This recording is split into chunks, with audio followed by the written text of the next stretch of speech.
Hey everyone, welcome to Film Rush. This is a weekly podcast where two cousins get together and talk about movies.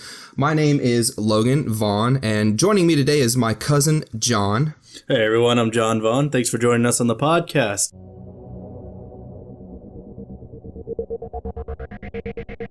Welcome to Film Rush.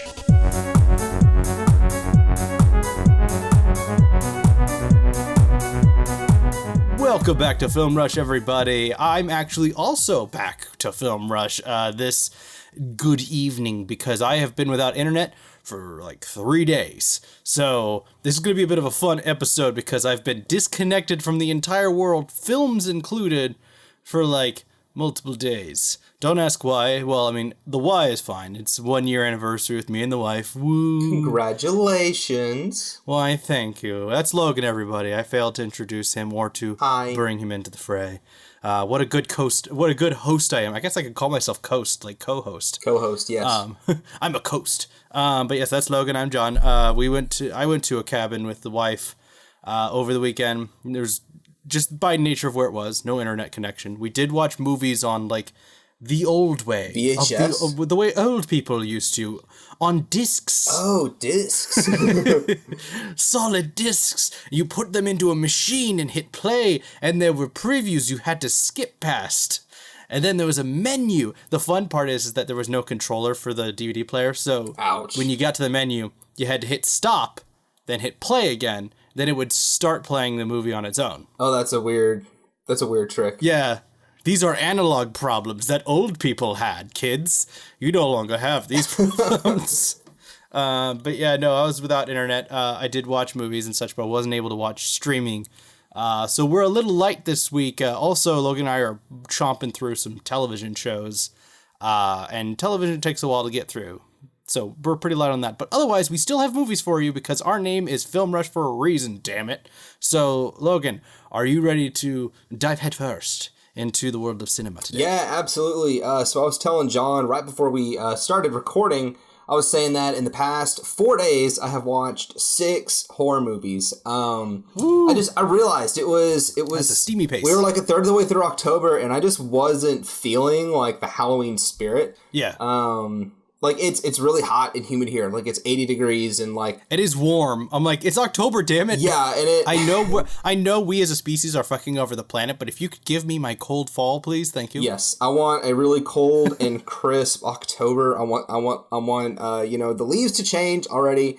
Because right now, like I sat on my front porch a couple of times today, and it was hot. It was muggy. It was humid. It was like it was mid-June, I would say. There were bugs everywhere, mosquitoes and gnats and bees and wasps. If I'm still hearing the cicadas screaming into October, yeah, it's weird. That's not a good sign. It's weird. So I forced myself, like, okay, all right, I'm gonna pick a bunch of horror movies, and I'm just gonna rock through some horror movies. So I'll tell you what I watched, and then I'll focus in on 2 of them. In the past couple of days, I have gone through Magic, which is a 1978, I would call it a psychological thriller, but I actually want to talk about that one at length, so I'll come back to that. All right. I watched Leprechaun. Oh, I've definitely heard bad things about that. Yeah, from multiple sources. Yes, 1993 with Jennifer Aniston. I will be saving that one for later in this episode as well.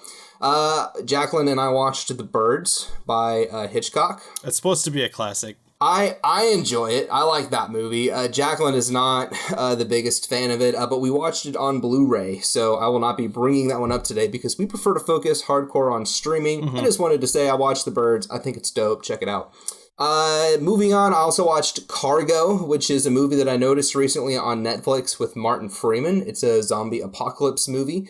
Then I also caught 1958, The Blob. The Blob. That was interesting. Yeah. Well, I mean, it's so old at this point. It's just bad for the fact that they couldn't do what they wanted to do back then. Yeah. The Blob was highly ambitious for that year. Very campy, very fun. And then last but not least, my favorite movie on the whole list, I would probably say, is An American Werewolf in London.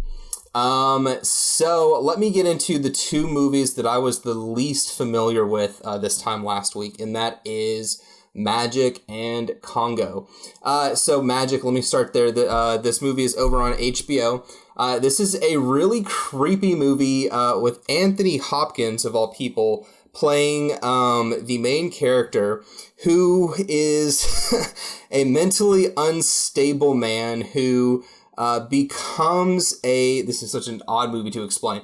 He's a mentally unstable man who becomes a famous, what's the word, puppeteer? Is that the right word? Ventriloquist. I think that's what I'm looking for. If he's doing the whole talking without moving his mouth, that's ventriloquist. Yep. Ventriloquist, yeah. So Anthony Hopkins is playing a deranged ventriloquist. Terrifying. He has a personality snap. He's sick in his mind. He's known he's sick in his mind his whole life. He gets to a certain point where he has I can't do the spotlight, and he just fractures. And he basically splits his personality. Part of him, the good part of him, is now the Anthony Hopkins character, and the selfish, mean part of him has now become his puppet, Fats. And Fats is a very naughty puppet and murders quite a few people in this movie. So if you're interested in seeing Anthony Hopkins knock it out of the park, playing a deranged, murderous ventriloquist serial killer, then I would recommend checking out Magic on HBO. Have you ever heard of this? What a very specific desire. No, honestly, it's interesting to me that I've not, because Anthony Hopkins in a horror film is kind of a given after, Silence of the Lambs. Was this after or before Silence? Silence of the Lambs, I think, was 1990. And this came out in 78. Anthony Hopkins was like 40 or 41 years old in Magic. It was the youngest I felt like I'd ever seen him in a movie. Maybe this is kind of the path that led him to get Silence of the Lambs. I never thought about that. But that's a very specific. I want to see Anthony Hopkins as a deranged, creepy ventriloquist. I have the movie just for you, my friend. It's well done. It's one of those, it's so old, it's so campy, but I think if you walked into this movie with kind of a dismissive attitude, you could easily poke fun at it and have a lot of fun laughing at the movie. But if you take it seriously, I think you would have a lot of fun with it, because it's pretty fucked up. The puppet does some things. You're like, okay, the puppet's not gonna. No, wait a minute. It's gonna do that. Oh my gosh! Holy crap! It just did that. So there's a couple moments like that in the movie. There's not a lot. It's a 40-year-old movie. It's a pretty slow paced psychological thriller. But once the puppet commits one murder, it doesn't want to wait much longer before it gets to the next victim. I've already experienced one murder. What's another? It's there's just so many insanely good acting scenes with Anthony Hopkins. Last thing I'll say is there's a scene where somebody close to him says, "I bet you can't go more than 5 minutes without speaking in your puppet voice. You need help. You need to talk to a therapist. And to prove that I'm right, go 5 minutes without speaking in your puppet voice." He can't even make it 2.5 before he breaks out into his puppet voice. And it is just disturbing to see his performance. Well, here's the thing. I kind of sympathize with him, not in the sense that he's a murderous weirdo, but in the sense that it's hard not to break out into voices. Fair. I mean, you love doing your voices. I do. Among Us has been the bane of my existence with those, because people are certain that when I am an imposter in Among Us, I am doing a presentation voice. If anyone's been listening to our podcast for, I don't know, less than a whole entire episode, you'll know I break into British, I break into presentator, I break into whatever my fancy or my unconscious brain decides at any moment. So, yeah, it's kind of hard. Everyone always thinks I'm an imposter. That's interesting. And they're only right sometimes. But, interesting, cool, Magic. That's on HBO, and if anyone's interested. It is. I would give it a numerical 8 out of 10 is what I would give it. So I've got one more movie I could dive into, but you've also got something that you want to dive into. So do you want to hit mine first, or do you want to circle back over to your side of the list? I could just go ahead and hit mine because it's not a single film. Cool.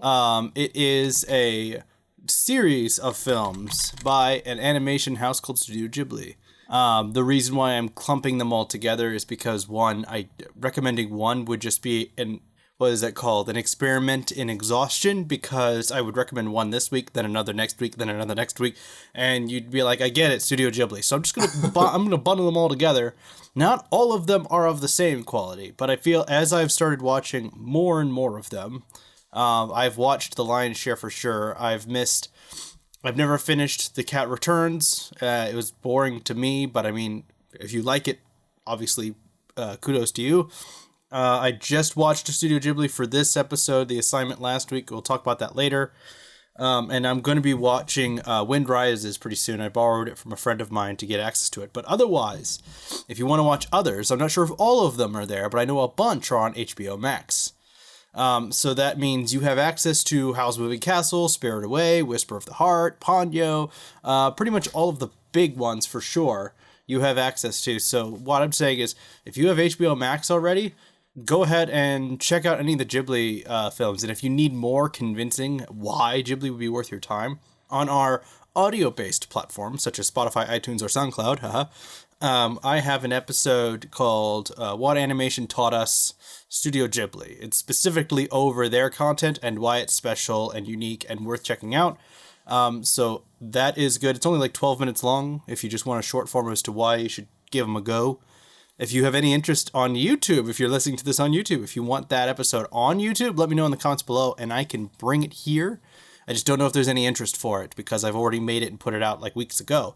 Otherwise, check out Studio Ghibli on HBO. Logan, I know you've seen some Studio Ghibli. Is there one that you would recommend anyone who's, since you're not as big into anime as I am, who may, if you have seen one, I'm not sure, would you say should check out one as a non-anime fan person? I'm not sure what the most accessible first one would be if you've never seen one before. I started off, I think my very first one when I was super young was Spirited Away. I saw that on vacation when I was a kid. And it left an impression on me, but I couldn't remember which one it was when I was in college, so I just bought a bunch of them on Amazon and started watching them because I was like, okay, which one did I see when I was a kid? So Spirited Away was one that always meant a lot to me. I think Howl's Moving Castle is probably the one that stands out to me the most. It is the top of my list. Yeah, that one's the one that I watched the most. That one's probably the one that I would recommend the most as well. So there's 3 or 4 that I really, really enjoy, but that tops the list for me. Nice. Yeah, Howl's is the top of the list for me.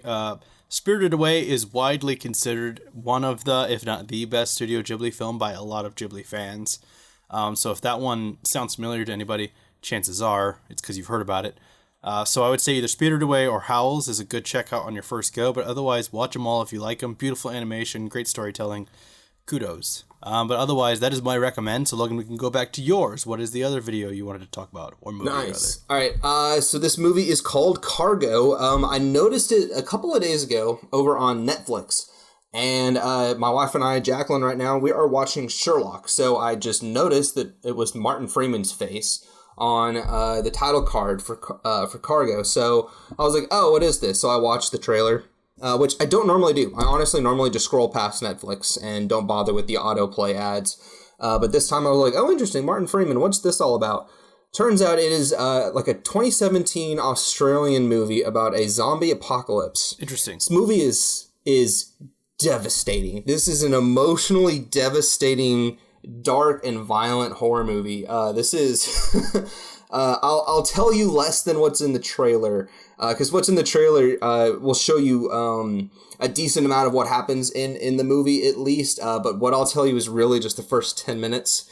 So the movie begins. You're in the zombie apocalypse. It's already happened. It's clear that it's already been going on for what feels like years, probably. Less than 10, but probably more than 5 is what I would have to guess. If there's a real answer out there, then screw me, I'm wrong. Whatever.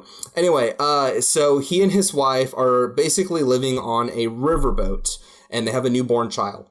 They come across a yacht. Martin Freeman goes to explore the yacht, doesn't see anything suspicious, it's abandoned, but it's full of supplies. So he stocks up a whole bunch of supplies, goes back to the family boat, tells his wife, hey, it's safe over there, like I checked it out, it's clear, you're good. I'm sure it's fine. She goes over...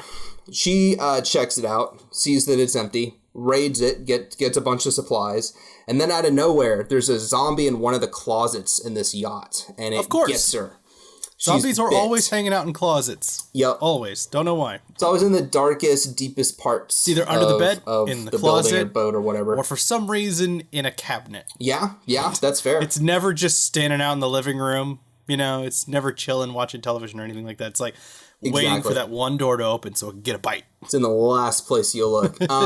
So she gets bit. She goes back to the boat. In this world, you get about 48 hours before you turn. But the turning process, it's pretty gross. You start leaking like yellow gunk from your eyes and your mouth. Yummy. You start vomiting. You have seizures and you're twitching and stuff. It's pretty gross. So she goes back to the boat. He's like, it's okay, it's fine, we can fix this. And he's basically like, look, you've got, 48 hours left. Like, these are your last 48 hours. Let's spend them together. And then when the time comes, we'll handle it. But let's spend our last moments together. And so they get in the car and they're driving. She fucking turns in the car, bites Martin Freeman, and then Martin Freeman has to deal with putting down his zombie wife and then finding a new home for the baby before he dies of his own zombie bite. That's the first 15 minutes of the movie. Damn. Are they in the car during the 48-hour period, or is it just they cut forward and it's been 48 hours and now she's turning in the car? No, the movie stays with the couple the whole time. It stays with them the whole time. So does she just like accelerated turn? So she's bleeding out from the bite, and so Martin Freeman decides that my wife is going to die from bleeding out before she's going to die from this zombie bite. So I'm going to take her to a hospital. She can get the blood that she needs. She can get the care that she needs. She can have a few extra hours in comfort, and then she can like die peacefully, basically in a hospital bed or something like that. And so they're driving to a hospital when I think they're in an automobile accident or something like that, and they both pass out. He wakes up. She's turned. She bites him. They did the Zombieland thing. When you pass out and you wake up with the zombified person. Yeah. Yes. Pretty much. Yeah. Very similar situation to that. And so it gets so dark from there. Like, it's one thing that I'll praise it about is it feels like it packs an entire season's worth of action from The Walking Dead into one like hour and 45-minute movie. Yeah, it sounds and like I want to applaud that. Because The Walking Dead is so stupidly slow for me. I saw. Yeah, they dragged shit out a lot after they peaked. Even before when they were still like at their best, Walking Dead was pretty darn slow. I mean, even seasons 2 and seasons 3, when they're parked at the farm and they're parked in the prison, it just goes on for forever. Anyway, yeah, so Cargo, it's very action-packed, it's very violent, it's very dark. There's all kinds of other villains that pop up down the road, because he's basically trying to find some nice people to give this baby to, and he has to try a lot of different groups of people, or passerbyers, if you will, before he finds the right one. So it's very intense. It's very scary. There's some really dark stuff in here. But if you're looking for a really unique zombie apocalypse movie to watch this Halloween season, check out Cargo on Netflix. I gave it a 7 out of 10. That sounds pretty titillating, though. I probably won't check it out because it sounds like it's going to stress me the fuck out. It's very stressful to watch. So I will not be checking that out. So we'll jump to my avoid for now. Cool. Which, sorry for everyone who's expecting me to have spooky movies. Again, maybe I would have checked one out if I had internet. Maybe I will this week. Who knows? But I'm not a huge horror guy, so don't expect, the sky and above. Oh, don't worry. I'll make sure that you have to talk about a spooky movie next week, but we'll get to that later. But, so I'm going to go to my avoid instead, which is the Bond movie Quantum of Solace. All right, nice. It's on Netflix.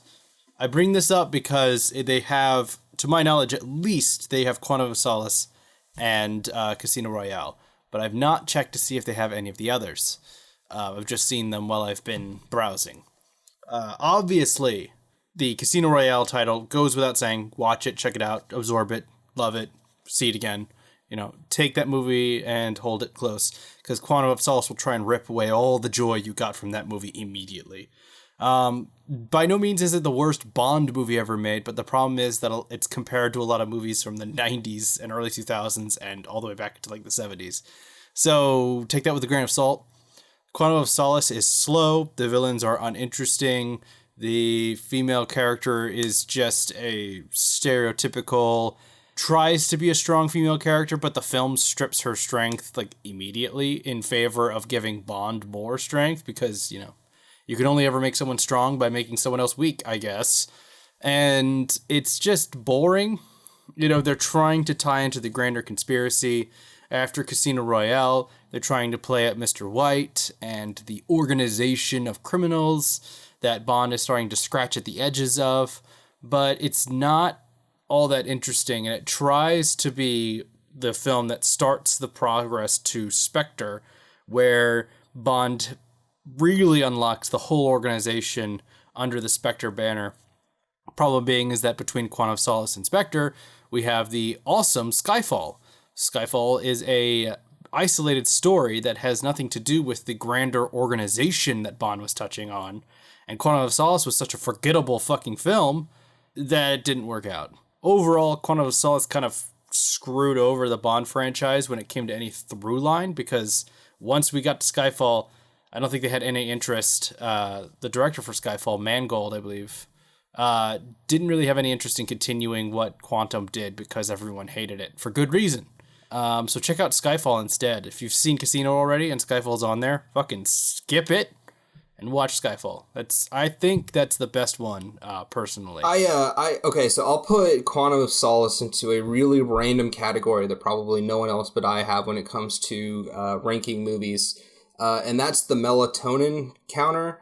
And I feel like Quantum of Solace is just like 8 times the daily recommended dose of melatonin, because I have fallen asleep in this movie like at least 4 times. I think I've maybe made it through this movie once without actually falling asleep. I don't know what it is about this movie, but it is so sleepy and boring for me. There's just nothing about Quantum of Solace that drags me in. So I'm hardcore agreeing with you in terms of Void. I think this is maybe, I don't know if this is worse than Spectre. I think that's a hard conversation to have because they're both truly atrocious to me. They're both really sleepy and boring, but the thing is, Spectre looks nicer. Spectre does look nicer, and it does have that really awesome scene at the beginning of the movie. Yeah. Quantum doesn't ever have a scene that works like that one does. So I would say just by sheer lack of content that Quantum has, Spectre edges it out. All right, I'll agree with you there. Yeah, barely. Worst. Okay, cool. So I'll agree. All right, worst of the newest Bond movies. I just checked, and Bond only has Casino Royale and Quantum on Netflix. Because Netflix does this, they have only a few of something rather than multiples. Maybe they don't intentionally do that. I like to think they don't. But it happens all the time, and I hate it. In that same vein, they have Olympus Has Fallen, which is a Gerard Butler film that I love. Right. It's about the White House falling, and he has to save it. Very Die Hard. If you like the Die Hard series, check out Olympus Has Fallen. From the Fallen franchise. Yep. They don't have the next one, which is London Has Fallen, which I also enjoyed, but, it got mixed reviews. They do have the third one. That's weird. Angel Has Fallen, which Angel Has Fallen is really only for people who like this series specifically. It's not nearly as solid as the other two. Don't bother with it if you don't have a love for the series already.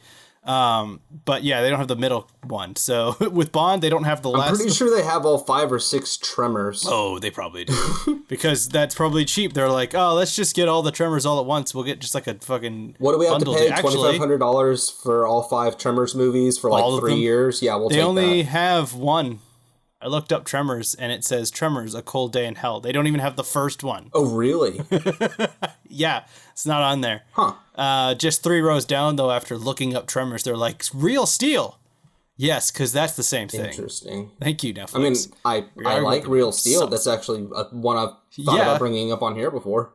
Hey, maybe someday. I haven't rewatched it. Is one of the main reasons why I haven't brought it up yet. I've only seen it the once, all those years ago. I saw it in theaters when it came out, and then I haven't watched it again since. So I really feel that I need to watch it before I bring it up in terms of positive or negative. Same. But anyway, Quantum of Solace is not worth checking out. Netflix's algorithm is borked. I don't know why they choose to buy certain titles and not others. But let's get to your avoid. What is it that you saw that wasn't so scary and maybe was more funny? All right, so Leprechaun. I had such a rough time watching this movie because it just genuinely felt like a lazy, non-serious, kind of lackadaisical approach to just another like B-roll horror movie. Very well might have been based on what I've heard. I've never seen it, but someone I know who's seen this movie has told me like, yeah, by no means is it incompetent. It just feels like people behind the camera were just like, all right, let's pump another one out. Pretty much. Let's do this. Yep. I don't think there's anything positive that I could say about this movie. I don't think that the makeup looks all that great. I don't think the story is anything great. There's not even like a really creepy score that stood out to me. The violence in this movie was really disappointing. It was very generic. It was very standard. There were so many ham-fisted jokes at Irish people and at leprechauns and gold and all this stuff that it could have worked, but it didn't in this particular case. I think that there's a way that you could have had a pulpy, campy, spoofy kind of fun with a movie like Leprechaun, but this clearly was not trying to be that. There's just no quality here. The acting is so disappointing. There's some really goofy characters that are handymen that show up to the house at the beginning of the movie, and they're dressed in ridiculous colors, and they're just complete bumpkins. Huh. And there's like an 11-year-old kid that is talking like a 35-year-old guy who's been divorced 3 times and has like 3 different kids with 3 different women or something like that. He just has this really like bizarre way of talking, and it's very adult and very immature. Interesting. Just very worldly and stuff, and he's like a little kid, and it just does not work for me. The costumes are not costumes, but just the outfits, the normal outfits in the movie, they're just preposterous. The sets look terrible. You can see the fakeness all over everything. For a movie that came out in '93, this just looks rough. I've seen horror movies from the 40s and 50s that pass the special effects bar better than this does. The villain himself, the leprechaun, it's so stupid. Like he wants his gold. That's all it is. Someone stole. Let us be gold. Someone stole a bag of gold, and he just wants his gold, and he'll just like laughingly, like a mustache twirling, evil villainy type of leprechaun, and he's just gonna kill everyone for fun, like even if he doesn't need to.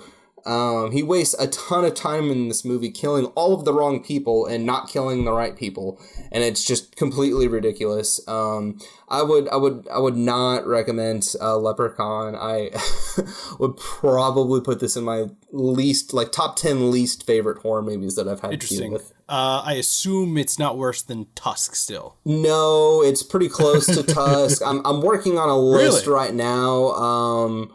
I've got Tusk right now as my least favorite horror movie of all time, and I've got Leprechaun at like number 5 or 6. Nice. Somewhere in there. there. So if anyone's interested, what he's talking about right there, Logan has a Letterboxd profile, where it's basically a social media site for moviegoers. He likes making lists, likes reviewing movies that he's actively watching. So if you want to check it out, link in the description down below. Or at least his profile. I can't remember if I link it or not, but it's there if you want it. What I'm saying. You can find me on Letterboxd at Logan Vaughn 94. Yep. For the spelling, just look at the description. All right, so that brings us, or would bring us, to shows, unless there's anything else you want to say about the Leprechaun. Absolutely not. Sorry for offending anyone, any Irish listeners. I know we do have listeners in Ireland, which is weird to think about, but I don't mean to offend anybody. So in the show section, we normally do the exact same thing as we do with movies, where we recommend and we say what to avoid. Again, though, we're dealing with some behemoth of shows right now in terms of sheer girth of episodes and runtime. So we're a little bit delayed on the recommends on that. Sorry, but I do have a request for you, audience, who is listening right now. Yes, you right there. Listen up. I am starved for content for anime. I know, what? What are you saying? You always have an anime to talk about. I do. It's because I watch a lot of it. But all the shows that I routinely watch are all either between seasons or done. And I know there's a ton of anime out there, and I don't know what to click. So if there's an anime out there, even if it's something that's like recommended by everyone, if you genuinely think I should watch it, go ahead and comment if I should watch it. If it's Goblin Slayer, Kill La Kill, or La Kill Cut La, I can't remember which direction that goes. or Man Girl. I mean, I don't know. Like any anime that you think I should watch. I know I've seen Full Metal, I've seen Naruto, I've watched most of the quintessential, including like Death Note and such. I've tried Sirius the Jaeger. I don't know if it's worth going further. I've watched like 2 episodes of it. So if you like that one, let me know. That's all I have for shows though. And other than that, we can go into recommending a podcast. In addition to us, there's many other podcasts in the world. Logan, did you know that there's literally thousands of podcasts? I honestly thought it was just us and everyone out there in the world was only listening to me. Is that not true now? No, for a little bit, it was just you and I and Joe Rogan. Now there's thousands. Everyone else caught on to this trend. Oh, okay. But we're at least number 2 in the world? Sure. Okay, cool. I'll let you keep that. So yes, aside from us, the most popular film-based podcast in the entire world, there are others out there, and this is October, and Logan mentioned it's a spooky month. So I'm going to recommend a spooky podcast. So just to let them be able to present their case to you, we're going to play their promo that's just a few seconds long, and if it sounds interesting to you, link in the description down below to expand your horizons. We request that you keep us in your regular rotation, but add this podcast to the list because I think they're worth a check out. So we'll see you back here in just a little bit.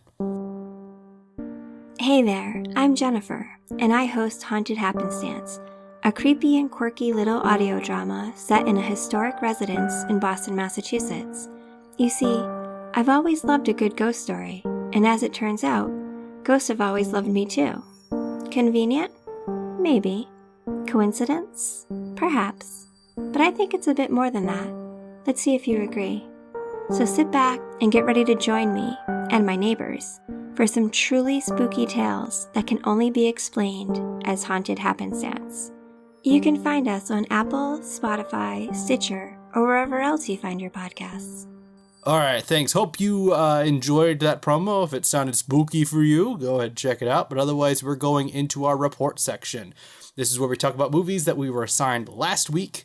We have to report on them now, basically review them and say whether or not it was a worthwhile endeavor, and then assign each other new ones for the coming week. So Logan, since I've been doing a lot of jibber-jabbering over here, let's jump into yours. I was excited to finish up your, knowledge base, basically, of this series of films. You watched The Wolverine, completing the trifecta of Wolverine films in your lexicon. What did you think of The Middle Child?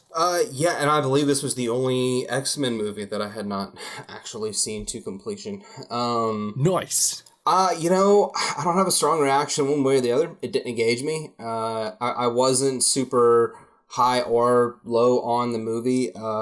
It was a very interesting, I wonder what Wolverine got himself into this week kind of episodes for me. Yeah. Didn't really have a whole lot of weight or significance. It felt like the I just came to say goodbye to a friend, theme wasn't weighty enough for me to, get super, ooh, yeah, I want to know what's going to happen next, like I was with Logan. Yeah. So I don't know where to go with the score in terms of quality, but the villain didn't stick out to me. I felt like this was another movie that was high in the melatonin count. I had a hard time staying fully awake and present with this movie. There's just something about the halfway point of this movie that just slows down.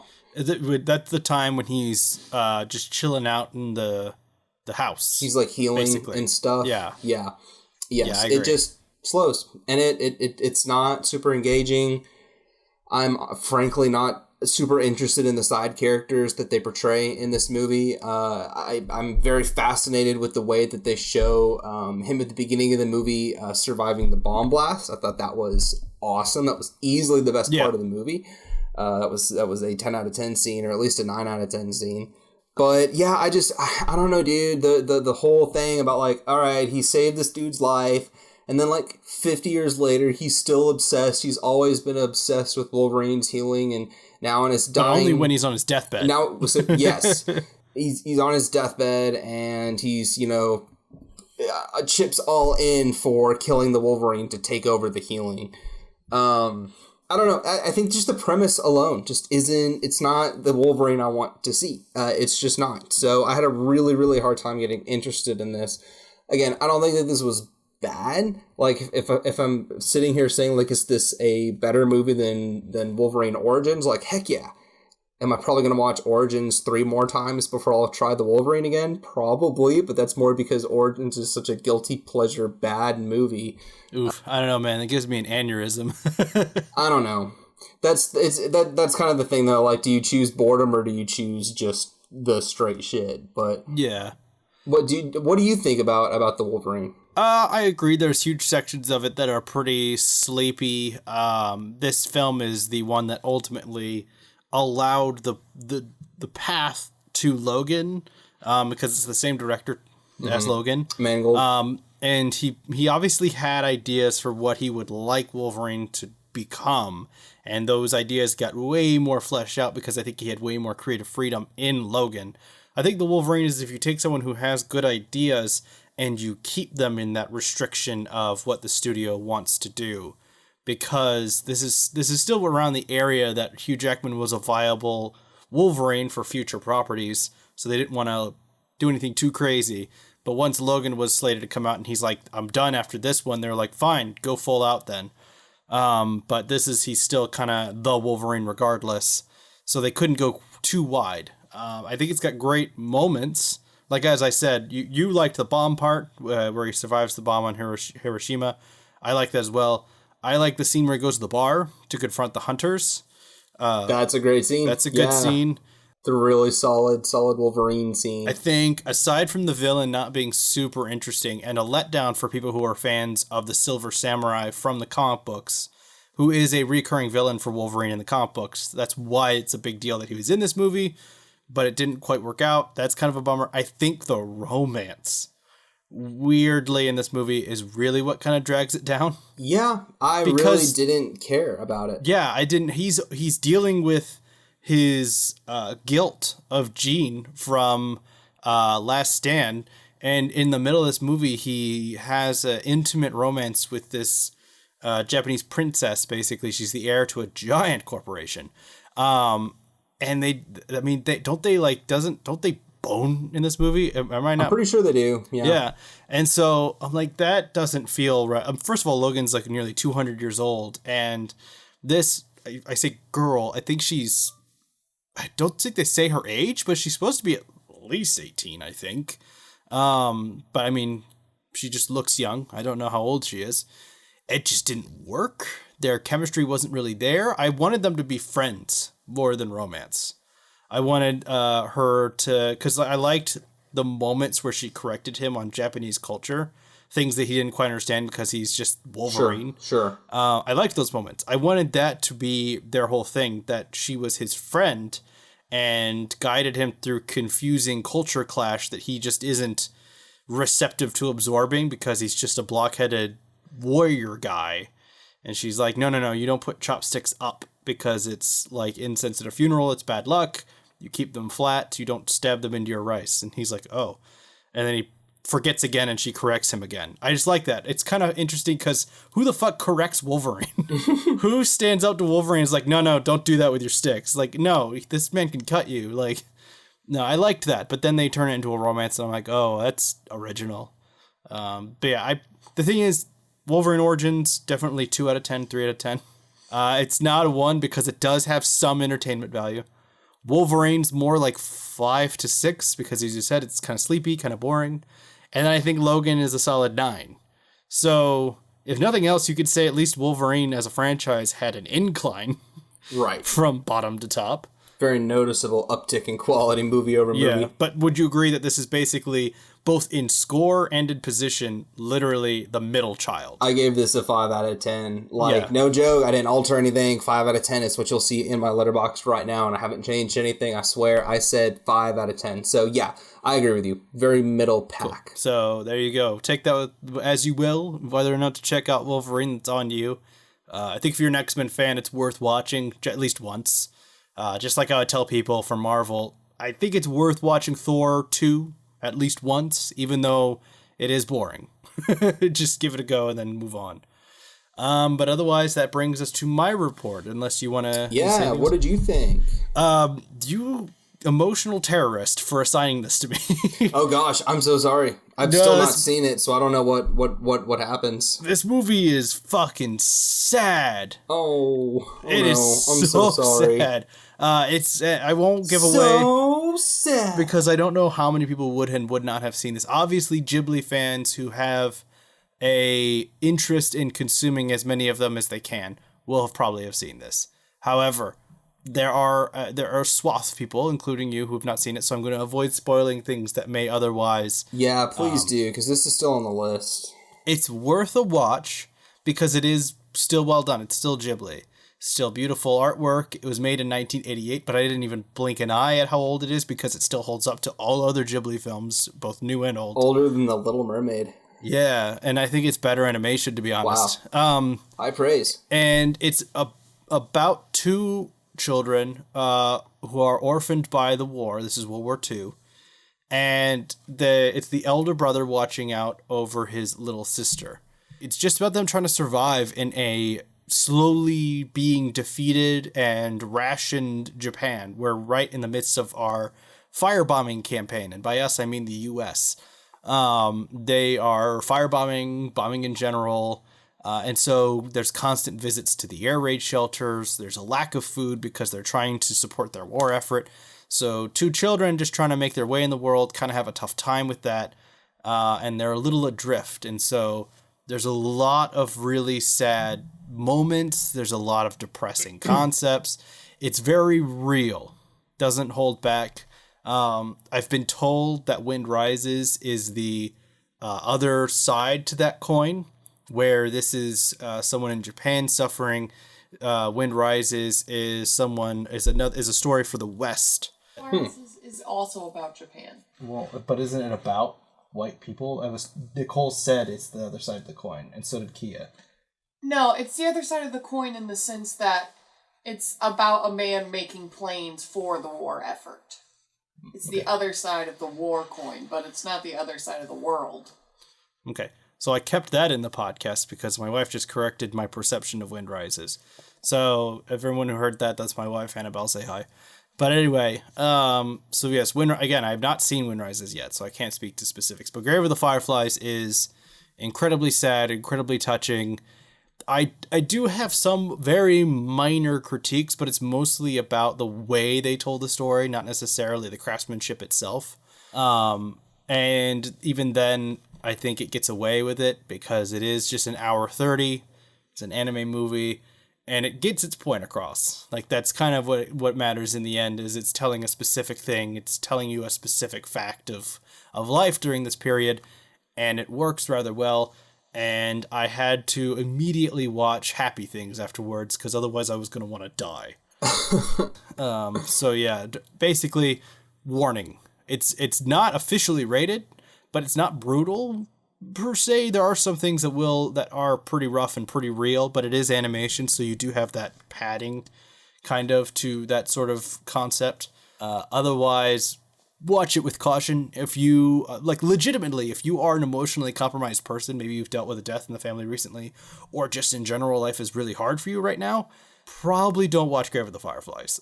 There's not many movies I would say that are sad enough to even warrant that kind of a warning, but this one may be. Otherwise, if you really want to cry, watch Grave of the Fireflies. I'd give it an 8 out of 10. 7 to 8. And that's over on Hulu? Yes, right now it's on Hulu. I don't know why it's on HBO Max with the others.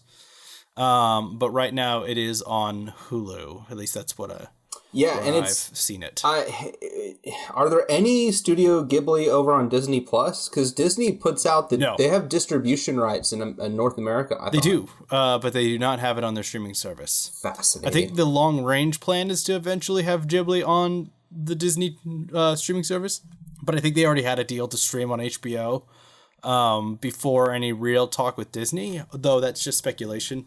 I don't have any insider sources, but if someone wants to be my insider source, my email is down below. Nice. But yes, I think it's dumb that they're not on Disney Plus. They should be. That one's on Hulu. The ones I recommended earlier and most of the other Ghibli films are on HBO Max. You know, depending on whichever subscription service you have, check one out or the other.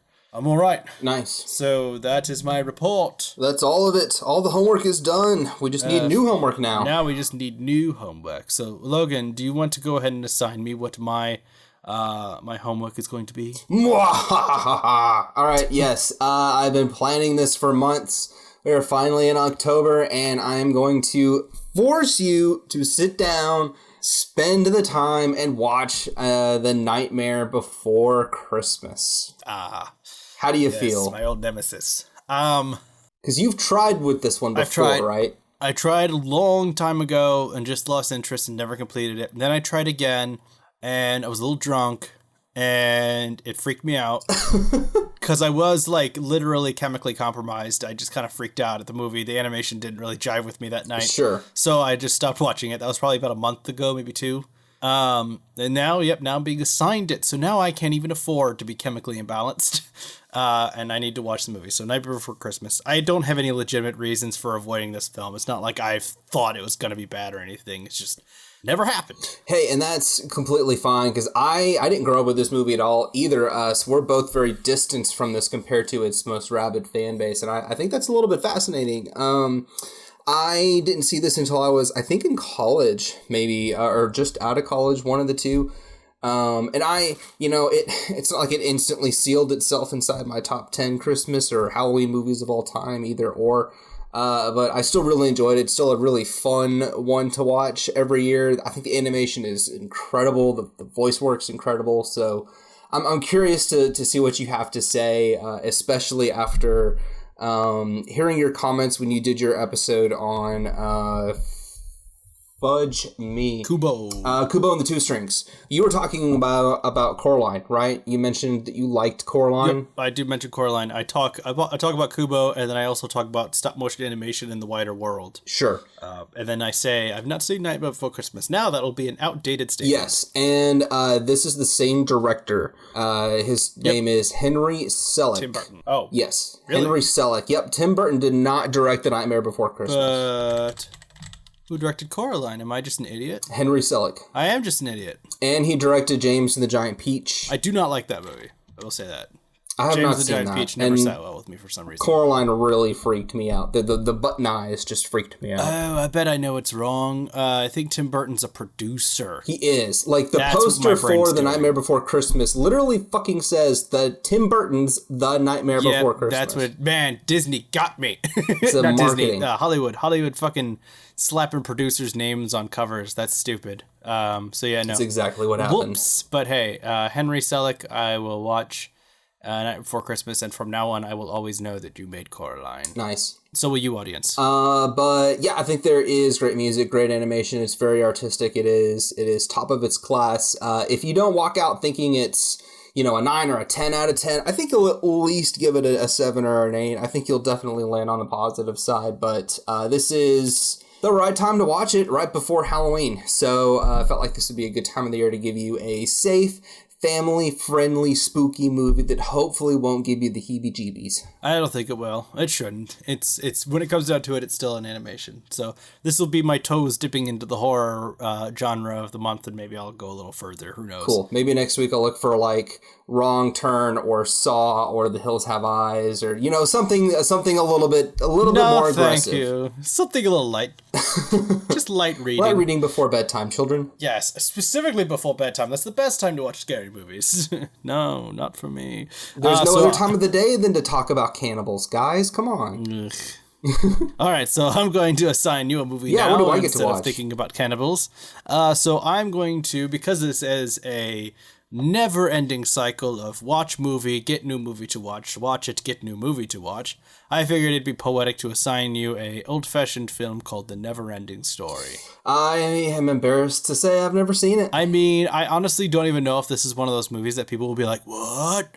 You've never seen Never-Ending Story? Blah, blah, blah, blah, blah, blah. I don't know if it's one of those. Probably. Because no one's ever asked me with the implication that if I say no, they're gonna freak out.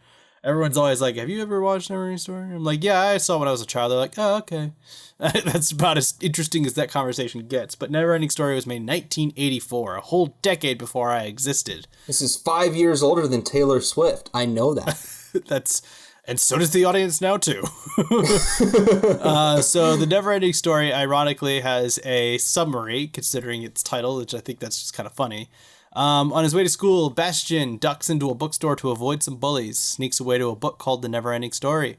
Bastian begins reading it in the school attic. The novel is about Fantasia, a fantasy land threatened by the Nothing. Man, this is some simple writing. A darkness that destroys everything it touches. The kingdom needs the help of a human child to survive. Thus, that's where Bastian comes in and reads a description of himself in the book. He begins to wonder if Fantasia is real and needs him to survive. Nice. That sounds like a cute little time. Yeah, it's kind of Narnia-esque. It does have arguably one of the saddest animal-related scenes. Is this where the white dragon thingy dies? No, but it's not the dragon thingy. The dragon thingy the horse is in the sand. Atreyu. What? The horse in the sand pit? I can neither confirm nor deny. Okay, all right. I have different, I know things have probably been spoiled right. for it because quiet. it is like a 36-year-old film. Okay. But it's only an hour and 40, so it's not a huge commitment, I guess. And ironically, very short for its title. Again, this title is really working against itself. Cool. The Neverending Story. It's only an hour 40. But I think it's worth having if anyone likes to say that they're a cinephile or a movie enthusiast. Just like everyone freaks out if you say you haven't seen, what is it called? Gone with the Wind, even though I firmly established that as a crap film. Neverending Story is one of those as well. I think that it's just kind of one of the ones in the list of films that have ever been made that people who like movies can say that they've seen. Nice. All right, cool. I will happily... This is over... Is this a Disney movie? Is this... It's on Netflix right now. On Netflix. All right, Yep. Cool. For now. Well, all right. I'm excited. Never-ending Story. We're both kind of diving into 30-plus-year-old animated-ish kids movies that we've not really seen before. So I think that's... Is the Never-ending Story fully animated, or is it a live-action movie? No, it's live action with puppet work. Oh, nice. Yeah, okay. Cool. I think I know what movie we're talking about. Yep, it's cool. It's on my list because I haven't seen it, so give me a break here.